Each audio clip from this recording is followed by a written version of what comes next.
Okay, so welcome back to our recording.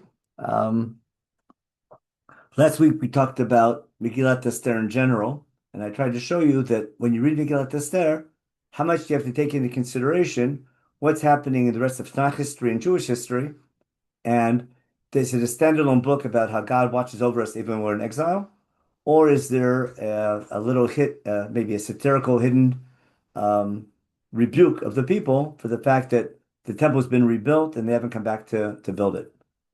With that in mind, I want to continue that theme, but use Daniel, which we're studying now, to understand what's happening. What I want to begin with today is I'll share my screen with Daniel. There we are. In Daniel, where are we? Zoom. Daniel, here we go. In chapter 9, again, the Aramaic part ends in chapter 7. But there's one last vision he has in Shushan Abira, which we'll leave alone for now, which is a little difficult to understand. But the simple part of Daniel begins in chapter 9. That's almost back to Hebrew and easy to understand and fits in like with the rest of the Tanakh. I want to read the first couple lines of chapter 9 of Daniel. We quote this in davening a lot and see where it's coming from. Chapter 9. Now, this is not Darius the Persian king, nor Ahasuerus the Persian king. We don't know the real names of these kings, but again, the commentators talk about this a lot. But these are kings of Mede. This is before Koresh. That's the main thing. Koresh comes the next year, as we'll see in chapter 10. But these are kings, the very end of the Babylonian rule, where Babylonia is falling apart. And now the Medes begin to give trouble to the Babylonians. And within a year, Koresh, the king, becomes the king of Paras and Madai. So Madai started the work, fighting Bavel. And now when Koresh takes over the next year, he becomes king of Paras and Madai, and they take over the Babylonian Empire. But what's important, it's been many decades since the temple was destroyed and Bavel came into power. And what's being pointed out is that this guy, this king from Madai, became king over Kasdim. Kasdim are the Babylonians.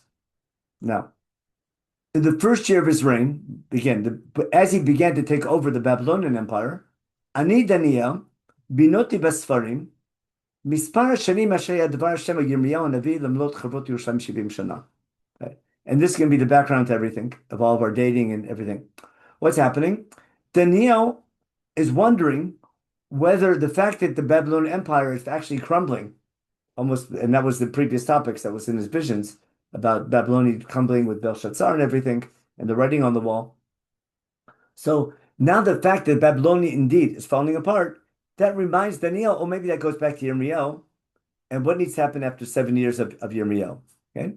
And he cites the daven.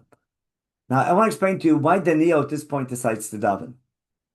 And the classic, I call sort of understanding or misunderstanding that we have, is that people think Yirmiyahu's 70 years, we discussed this briefly last week, is 70 years of destruction or 70 years of exile.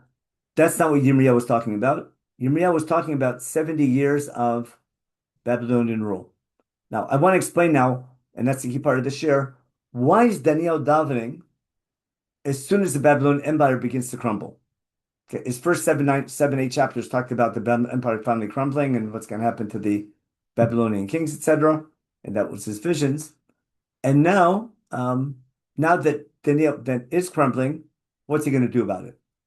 So I'm going to go back now to Yirmiyahu. We'll go back to Daniel in a minute. In Yirmiyahu, first of all, we'll go back to chapter 25, where Yirmiyahu made his opening prediction. And he told, remember, in the 4th year of Yehoiakim, which is the first year of Nebuchadnezzar, so Babel's 70 years begin with 4th year of Yehoiakim. This was word of God to Yirmiyahu. Yirmiyahu said, I've been warning you from the year 13, for the last some 23 years. I've been warning you to fix your ways, telling you Shuvish Midar Kol Ra, etc. If you want to stay in the land, you didn't listen, and therefore, here's your punishment, because you didn't listen to me and didn't fix your society. I'm going to call to the north, and I'm going to call to Nebuchadnezzar the king of Bavel, who's now my servant because he's doing what I want him to do for me. Okay? And I'm not going to allow him to come and take over all the lands, not just you, but the whole Middle East. And there'll be destruction through the whole Middle East. Remember, no more kol sasam v'kol simcha.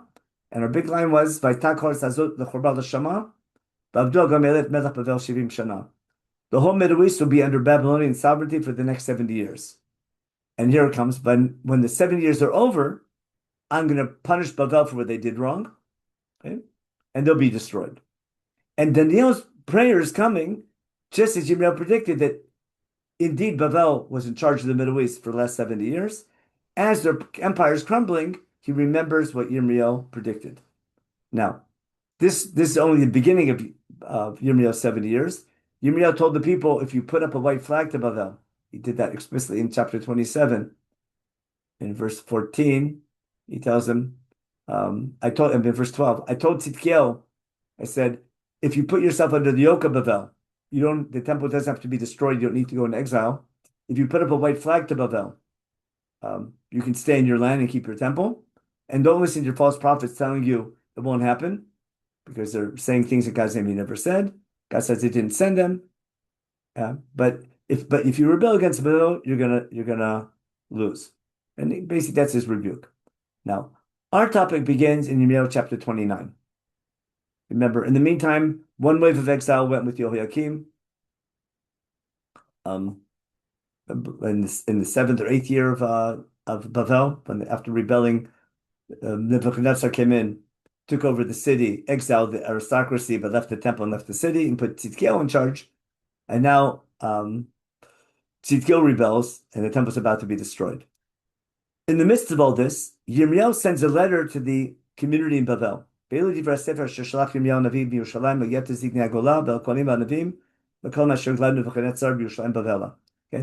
This is a letter that Yirmiyahu sends, we'll see in a minute, in diplomatic mail, going from Jerusalem to Babylonia. Remember, Jerusalem is under Babylonian rule. Tzidkiel was appointed as a vassal king by the Babylonians. He's going to rebel in year 5, but the first couple years he's under their rule, and therefore there's letters going back and forth between the officials in Jerusalem and the officials in Babylonia. So when Yechoniah, King Jehoiakim, went into exile, etc., and Elisha ben Shaphan, remember the Shaphan family is very close to Yirmiyahu, so Tzidkiel is sending letters to Nebuchadnezzar, and he's sending letters. He says, bring this letter to the Jewish community in Bavel, telling them the following, and this is the only nevuah of Yirmiyahu that people are keeping for thousands of years. This is the message to the whole exile in Bavel. The Navi is telling the people in exile, settle down in exile, build houses, don't live in tents, because you're there for a long time. As the people can't wait to go back to Israel, he says, no, you're in Bavel for the next 2 generations, for 7 years. Plant vineyards and orchards, etc., eat their fruit, and marry off your children, have children, start schools, start communities, etc., okay, and multiply there, and pray for the welfare of the city you're living in, because if that city has peace, you'll have peace, okay, because basically you're under foreign rule now, and you're in a holding pattern until this is over, okay, and then he says, don't let your false prophets mislead you, Kol Hashem, okay, don't let your false prophets are telling you, oh, it's over and you're coming back to Israel soon. Don't listen to their dreams, okay? Because they're false. These are false prophets. I didn't send them. Now, on the one hand, Yirmiyahu is telling the people there, keep your hopes down. You're not coming back so soon, despite what the false prophets are saying. On the other hand, don't give up altogether. One day you will come back. And here's the main nevuah that Daniel is building his prayer on. Kichol Mar Hashem, verse 10 in chapter 29 in Yirmiyahu. Kichol Mar Hashem. Remember this phrase? After 70 years of Babylonian rule, then I'm going to remember you.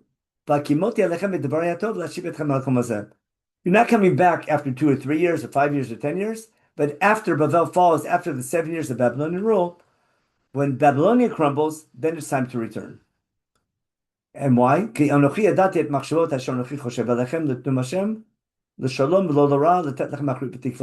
reason I'm putting you in Bavel for so long, you're the future of the Jewish people, For the Jewish people to survive, I need this minimum time in exile of some 60, 70 years to reestablish yourself, and only after that you can come back and become my people again.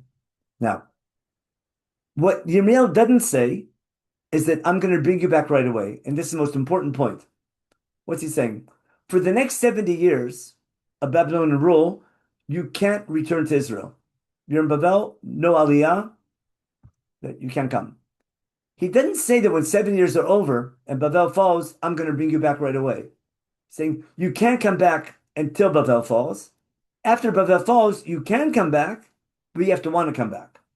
And listen carefully to what Yirmiyahu tells the people. And this is the main nevuah that the community, that what's important for Daniel and for Megillat Esther, this that the exile in Babel gets from Yirmiyahu. That's the nevuah of Jeremiah, of Yirmiyahu, to the community in exile is this one here. This keeps them going during these 5-10 decades that they're in exile. What do you need to do? When Babel crumbles, after 7 years of Babylon rule, they're going to crumble. Then you need to call out to me, okay? And you need to pray to me, and I'll listen to your prayer. Search for me, and you'll find me. If you're sincere, the whole reason I sent you into exile was for rehab. There's no point to return if you're not ready to return. And therefore, if you want to return and know what you did wrong and are willing to do better when you come back, then I'll answer your prayers and I'll bring you back. But if you don't want to come back and don't pray to come back, I won't be able to bring you back. Okay? But God says, if you do pray to me and search for me and want to be my people again, I'll be there for you, God says. I'll bring you back from your exile. I'll gather you from all the four corners of the earth, wherever you went to. And I'll bring you back to this land. And that's why I sent Nevi'im to Babel to give you this message. Okay. Now, in light of that, that should be crystal clear now. Agreed? Okay. This is the nevuah that Yirmiyahu sends in official mail to the Babylonian community. And therefore they know they can't return to Israel until Babel falls. But once Babel falls, there's an opportunity to return. Now, what we talked about last week is, if God gives them an opportunity to return, and some people do return and they build a temple, and the temple is built, that's going to happen later, and we'll see that later in the book of Ezra. Right? Why doesn't the entire exile return? We'll go back to that later on. I want to go back now and simply understand in light of this Daniel's prayer, which makes it to, we're going to say tomorrow morning is Monday. Yeah, we'll say tomorrow morning in Tachnun, so you see where it's coming from.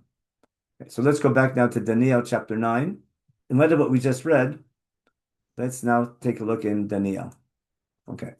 So again, it's the first year of Daret, whoever this king is, but who's now became king over the Kasdim, over the Babylonians or the Kasdim. And the first year of their reign after Babel has fallen, Daniel starts checking out the books. The amount of years that Yirmiyahu was talking about after the fall of Jerusalem. Okay. Now, it's unclear, these 70 years, when does the clock start ticking?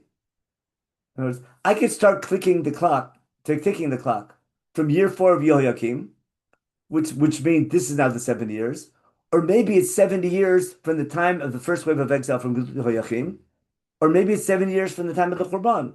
There's all those possibilities. This is the earliest possible time. Now it's been 70 years since, if you follow the history, because the next year Koresh comes into power, but Babel falls 7 years after they came into power, from 609 BC until 538, 539 around there. Later on, those are the 7 years of Babylonian rule. So the earliest possible time, if I go for the 4th year of Yehoiakim, it's over, and therefore it's time to pray.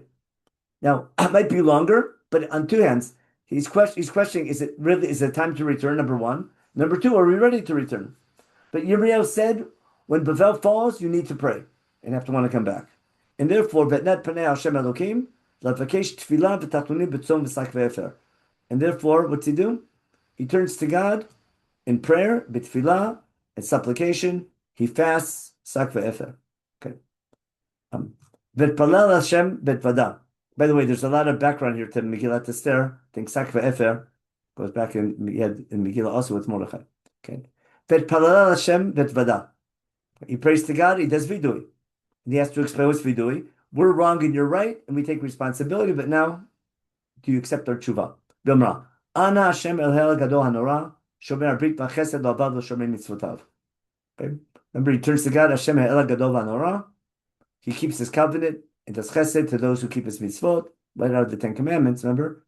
What did God say in Ten Commandments? Okay? Then he does what we do in davening. Chatanu, Avinu, Yeshanu, Umaradu, B'sum Mitzvotecha Mishpatecha. First of all, we deserve what we got. Listen, we're not complaining that we're in exile. We deserved our exile. We sinned. We want to do better now.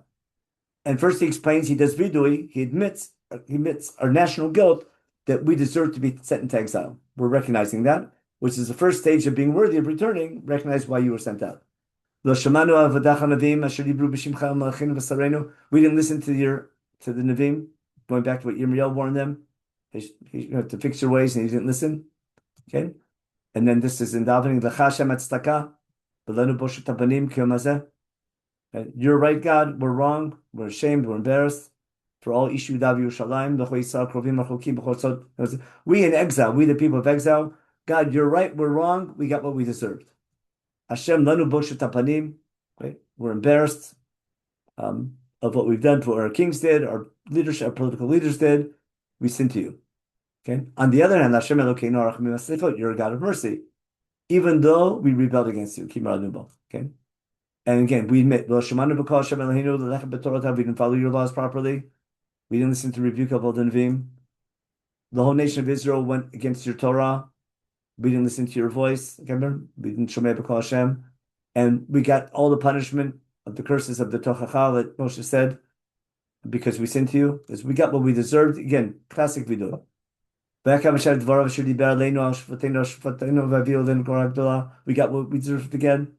And all this terrible punishment, like the Tochacha says. Kasher katu b'Torah Moshe, et kol hazot ba'alenu lochim lepnei Hashem, l'shuv ma'avonenu laskil b'mitecha. We didn't pray to God properly before the destruction happened. Remember, Vaycham Moshe, locheninu lepnei Hashem. Remember, our Rosh Hashanah davening, achil le'el, achala panav. That's the word. Remember, Vaycham Moshe. So we didn't turn to you and God and pray properly to return and do tshuva before we were exiled. Okay. And therefore, God brought all this evil upon us, all this trouble upon us, because we didn't listen to you. But now that we did vidui, Hashem Elokeinu, Asher tzeit etamchem meretz Mitzrayim b'yad chazaka, Latash Hashem k'emazeh, chatan roshanu. This we quote in davening on Mondays and Thursdays, don't we? Now that we've admitted our guilt, remember we do this after vidui in daily davening as well. Hashem chol tzidchateh yishavta b'cha v'chamatcha. Now God, take away your anger from us and from your city, Yerushalayim HaKadoshcha, Ki b'chatenu v'antravotenu, Yerushalayim Amcha L'cheva Chosvatenu. We got what we deserved. Now we want to do tshuva. V'tashma Elokeinu tfilat avdecha v'tachmuna v'erpanecha b'yashka Hashem l'man Hashem. Okay. Those who daven on Monday and Thursdays and say Tachnun, we quote right from here. Your Siddur says so also. Most people don't realize what we're quoting from in the background. What I want to explain to you, that was the goal of the shir today, is to appreciate, if you don't understand Yirmiyahu, especially Yirmiyahu chapter 29, but chapters 20, all of Sefer Yirmiyahu, especially chapters 25, 27, and 29, you can't appreciate our tefillah and what tefillah is about. Tefillah is remembering God can redeem us, but we have to be deserving of redemption, and we have to learn from our mistakes and do proper tshuva. But God can bring us back. And therefore, I think we say in davening, and remember the city that's associated with your name. Okay? Hashem Shema, Hashem Slacha, Hashem Akshiva, stay out Ta'achar, Lemancha Hashem, Ki Shivcha Nikra Alamcha, Do'alamecha. Your name is associated with that city and your people. Remember, Makom Shivcha Hashem L'Shachin Shmo Sham, the theme all through Sefer Dvarim. And that's the end of his tefillah, and that's what we quote in davening. Now what happens? B'od ani medaber mitpalel. Then there was the middle of davening. Umitvadev chatati v'chatat ami Yisrael. Umapil tchanti lifnei Hashem ahar kodeshi. I'm in the middle of davening, doing on behalf of the nation.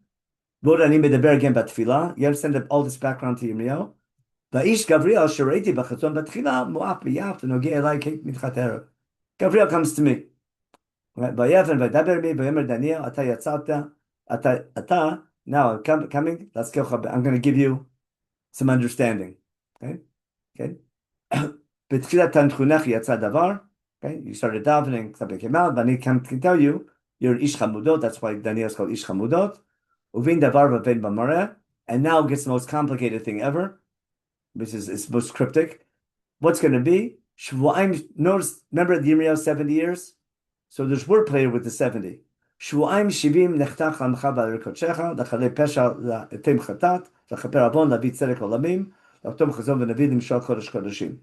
ותדע ותשכיל מן מסור דבר להשיב לבנות ירושלים עד משיח נגיד שבועיים 7, ושבועים 62 תשוב ונפתח רחוב החרוץ בצוק העיתים. ואחרי השבועים 62 יקרא את משיח ואין לו, כן? בעיר הקודש ישחית נגיד הבא, I'm reading this fast on purpose. This is so cryptic, but anyone who does calculations of when Mashiach's coming and when the city is going to be rebuilt and when Mashiach's coming, all built on these 70 years. Not just the Jews, the Christians as well. Now, as Rambam explains in Hilchot Melachim, no one can understand these psukim. We only understand them when they'll be fulfilled. But all the calculations of 70 and 70 and 70 and things like that, that's going to be anyone who wants to try to predict when Mashiach's coming plays with these psukim. What they don't do, and that's my point I want to make, is they're missing the key point of the nevuah, that redemption can come, but it's a function of our deeds and learning from our mistakes. Okay. Why the wordplay was 70, that's a different topic. I'll get to soon when we get to the calendar. Now, that was Daniel in chapter 9. But that, again, with this cryptic ending. Okay, and then again, there'll be a Brit L'Rabim another week. What this Shavuot is? It a 1 week? Is it a 7-year cycle? Is it another Yovel?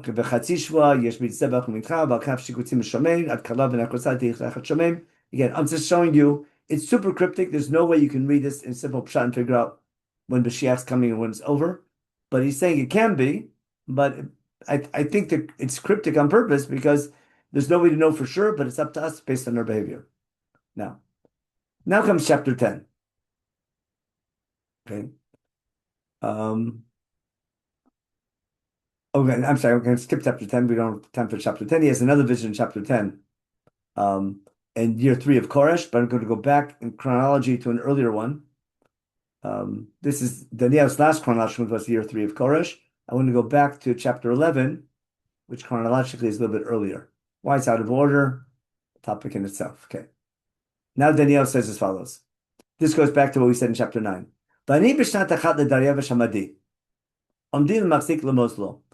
first year of Darius the Mede, that's the year that Babel fall. That's the same year as chapter 9 when he was davening. Okay? So this really continues chapter 9. Again, why chapter 10 is in the middle, topic in itself. Now, listen carefully and pretend you're in divination school, and you have to figure this out. You have to solve this I don't want to call it prophecy, it's a type of a vision. Okay. Okay. What's he saying? Remember?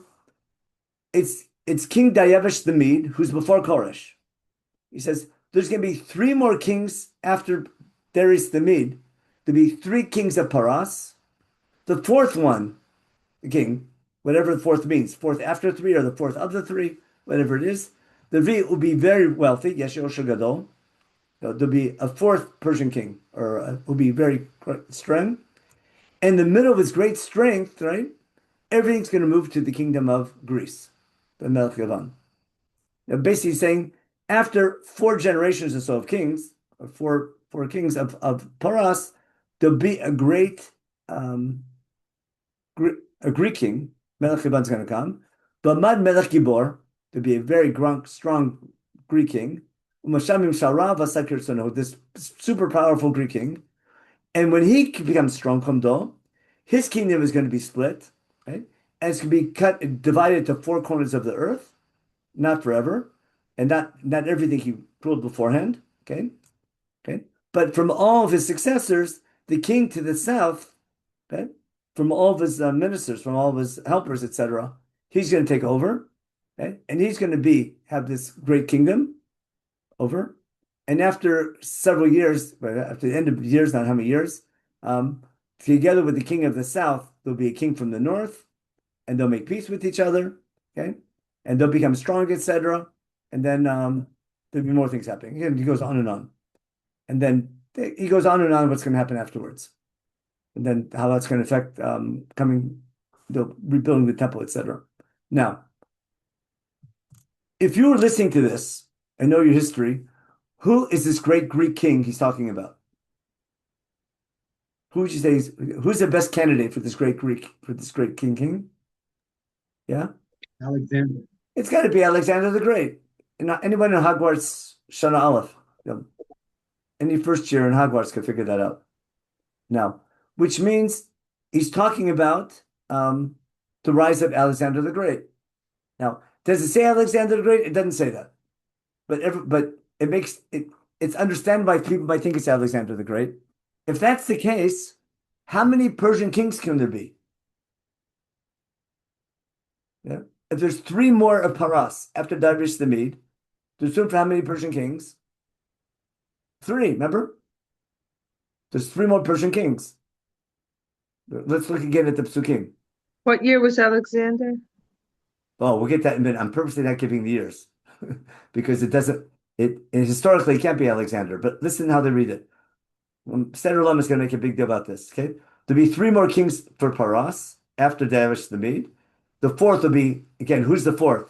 The 4th of including Darius the Mede or not? We'll leave that alone for now, okay? And then Melech Greece is going to come. Now, I'll go over it in a minute. I'll give you a list of Persian kings in a second. But let's say minimum, there's at least 3 Persian kings. Now, how many candidates do we have for Persian kings? How many Malchei Paras do we know about in Tanakh? Can you name them? Yeah.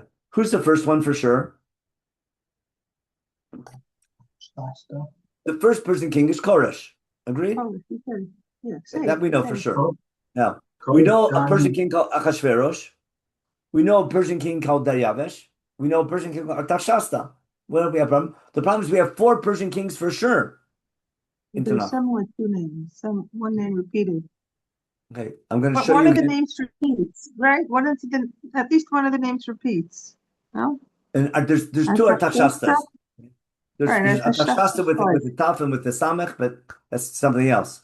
But when I'll share my screen, I'll go to Ezra again. Look at the book of Ezra. I go to the book of Ezra. Where are we here? Move this over. Let's just go through the book of Ezra and we'll see all these kings. The book of Ezra begins in the first year of Koresh Melech Paras. And we have the 30th year of Koresh Melech Paras in Daniel as well in chapter 10. Okay? Now, so that's when it begins, and that's when he allows the Jews to return to build the temple. So it sounds like God answered Daniel's prayer, didn't he? Now, in chapter 4, we come back. Sorry, we start building the temple and it doesn't work. And they go to Zerubbabel, etc. And the local population in verse 4 in chapter 4 weakens the people of Judah from building, scares from building. And they send lobbyists to stop the building from the time of Koresh all the way to the time of Darius Melech Paras. So we have a building freeze from Koresh to Darius. And then we mention Achashverosh in passing. This is about the Jews. Then we mention Artaxerxes here. And everything goes to Aramaic again. In chapter 7, when in the end of chapter 6, when they build the temple, who gets credit? We saw this last week. In chapter 6, it should be chapter 6 here. Chapter 6 in Ezra. When they build the temple. In year 6 of Darius, they build the temple with the help of Haggai and Zechariah, okay? And with the help of kings Koresh, Darius, and Artaxerxes, the kings of Paras. So here we have 3 Persian kings, but we don't mention here, but we don't mention here Achashverosh, okay? And then the temple was built in the 6th year of Darius. Okay. And then we have Kohanim, and then chapter 7, we go from the 6th year of Darius, we mentioned to the 7th year of Artaxerxes, when Ezra makes Aliyah. Ezra makes Aliyah year 7 of Artaxerxes, and then the Nehemiah begins in year 20 of Artaxerxes. Again, I don't want to make it confusing. In year 20, and the last king in Tanakh is Artaxerxes Melech Paras. Now, if I look at outside history, let's see if this works. Let's look at outside history. I have a short sheet here. Where is it? There we go. Not this one. I want this one. No, that's not what I wanted. That's Word. I need. Stop that share. Share. I need to share my.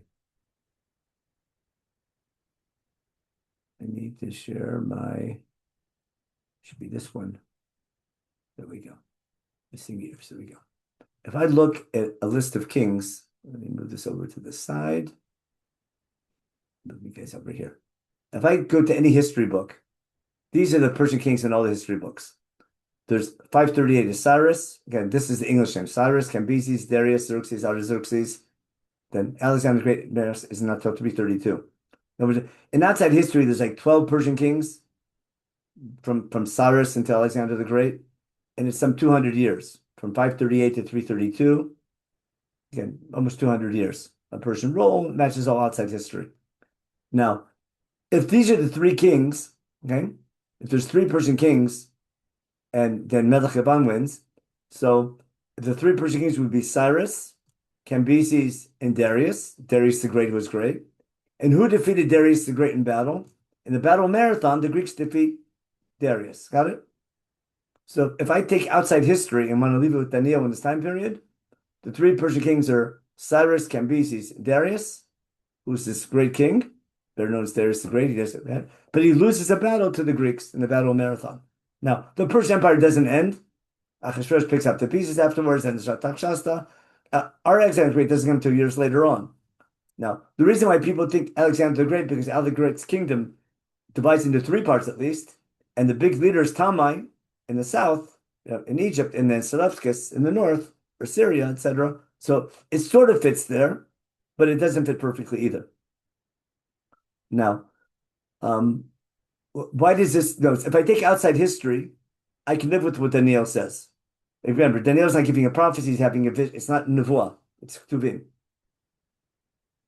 But it would fit. Outside history fits pretty much into that pattern. But again, everything in Daniel is very cryptic, and again, it's not nevuah; it's ketuvim.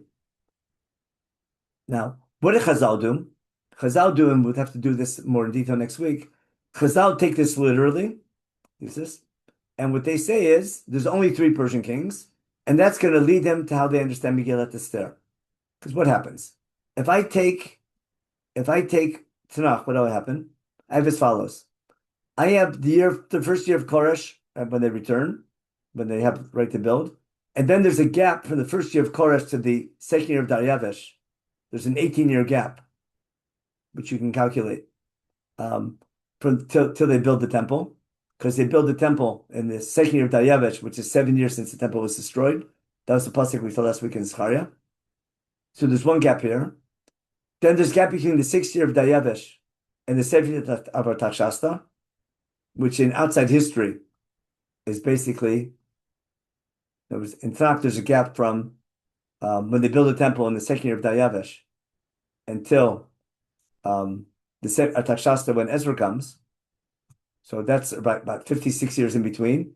And then that we did this last week. Who's the king in outside history after the temple was built, but before Ezra makes Aliyah? It's Ahasuerus. And therefore, Megillat Esther happens after the temple is built, right? When the Jews should have come back when they built the temple under Darius, they don't come back. Instead, they're scattered around the Persian Empire. And that was what we did last week to explain how you have to take that into account when you read Megillat Esther. But the rabbis, what you learned in school was that Ahasuerus is basically between Koresh and Dariavesh, and Dariavesh, we'll see in a minute, I'll show you in a minute what the rabbis did. Okay, the rabbis in our gap, there's a gap too in Artaxerxes, and then there's another gap from the end of Tach until the Greek year begins. Now, what the rabbis did, I don't have that here. I'll just try to make it nice and simple. The rabbis say as follows. The rabbis say that Koresh was Koresh was the first king. And then came Ahasuerus in the years in between. That's when Megillat Esther happened. And then after Ahasuerus, who married Esther, they have a child named Darius, who allows the Jews to build. That's the classic way we learn in school. And then Darius is the same king as Artaxerxes. who was killed by Alexander the Great, and we crunch all Persian history from some 200 years down to some 50 years. Now, what I'll try to show you briefly is why the rabbis do that. I'll do a short version of this, and then I have to do this properly next week.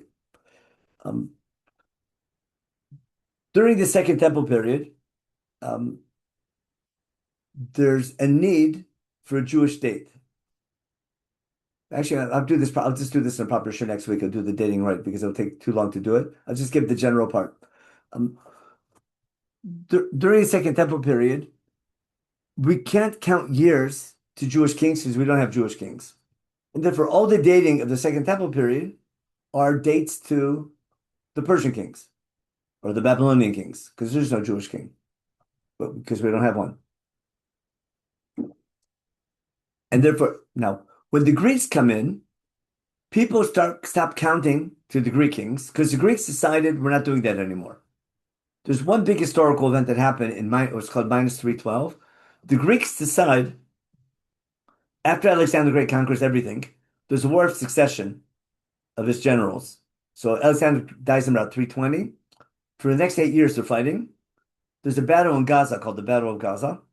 And in 312, the generals meet after the Battle of Gaza and decide to divide up the Greek kingdom to 3 parts. Tamai in Egypt, Seleucus or Seleucids in Syria, and Demetrius up in Greece. Got it?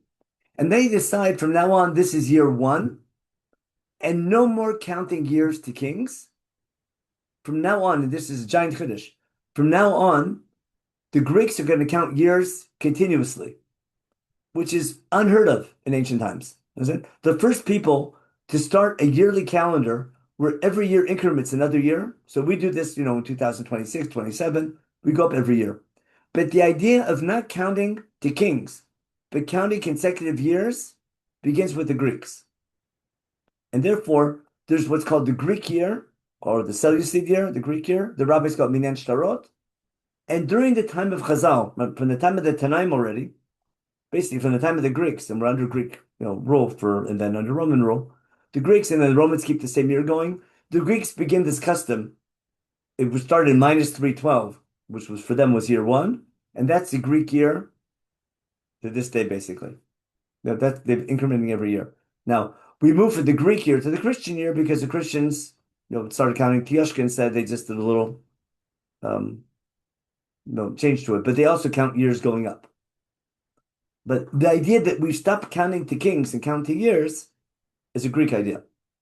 That I'd like to explain to you next week is the rabbis need a year in a star. When you write a contract, you need to put the date in. You have to have a date because otherwise the star is possible. What year? Yeah, I know what months. We have months and we have days of the month and we have days of the week, etc. But what year do you write in the star? So first time we wrote the year of the king. That's what everyone did. Now everyone's using the Greek year. So what year do the rabbis use? They use the Greek year. They call it Minyan Shtarot or Minyan HaYavanim. And therefore, all through Chazal, right, Jews use the Greek year. Now, we only switched to the year to creation in the 10th century. Only when the Goyim start counting to Yoshka, to the year of their Lord, to AD, what they call AD, what we call CE, do we start counting to Briat Olam. But I'll do that share properly. But also I want to share with you. Now, because the Greek year is what everyone's using, there's a beautiful midrash called Midrash Seder Olam. And what the rabbis are going to do, they're going to turn the Greek year into a year to Yitzat Mitzrayim. How they do that, that's a lot of cute math and a lot of Kol Midrashim, which is how we study Jewish history. But what I'll do with you next week, I'll show you how we go from the Greek year to the Jewish year. It's a lot of fun, but it needs a whole different share. That we'll do already next week. But for this week, I wanted to do is show you primarily that because of Yirmiyahu's prophecy, that after 70 years, you can return, but you have to want to return. You have to pray and learn from your mistakes. God will give you an opportunity, but if you don't want to come back, it won't work. God's hoping that when the Babylonians fall, they will want to come back, and that's what Daniel prays for. And indeed, God answers that prayer, and Koresh the next year allows them to go back to Jerusalem and rebuild the temple. But the people return. We'll learn that now. That'll be the introduction to the book of Ezra and Nehemiah. When we learn Ezra and Nehemiah, then we'll deal with how the rabbis understood the years. But in Ezra and Nehemiah, we actually go back and build the temple. But it turns out when you do the years and the calculations, that the story in Megillat Esther is happening after the temple is built, before Ezra comes back. And that's the question. Do we take that into account when we read Megillat Esther? Is that really a bit of a rebuke, sort of, or a satirical comment on the Jewish community that's scattered among 127 different provinces who didn't return, who Shushan became Yerushalayim for them? Is that in the background of the Megillah, but it's hidden? Or is it just by chance all that's happening? And that's all discussion how you read Megillat Esther that we talked about last week. But to appreciate Daniel's tefillot and how they were answered. Now, why the vision of return is so cryptic of when redemption will be complete? That because it's cryptic, it depends on our behavior. But the number 7, Shvuim, goes back to Yirmiyahu and the need to, number one, to see the hand of God in history, but the need to be worthy of redemption. That I'll show you next week, and how that'll explain what Ezra does and what happens in the books of Ezra and Nehemiah. Okay, so we'll stop here. Any quick questions? Any questions? No Yeah, sure. question? Oh. Okay, go ahead. Thank you. No, thank you. I asked if you had a question. Okay, good. Okay, anyway, so Okay. next week I'll explain how the rabbis do all the years. It's a lot of fun, and we'll see how that explains the book of Ezra and Nehemiah. Okay, we'll stop the recording. Recording stop. Okay.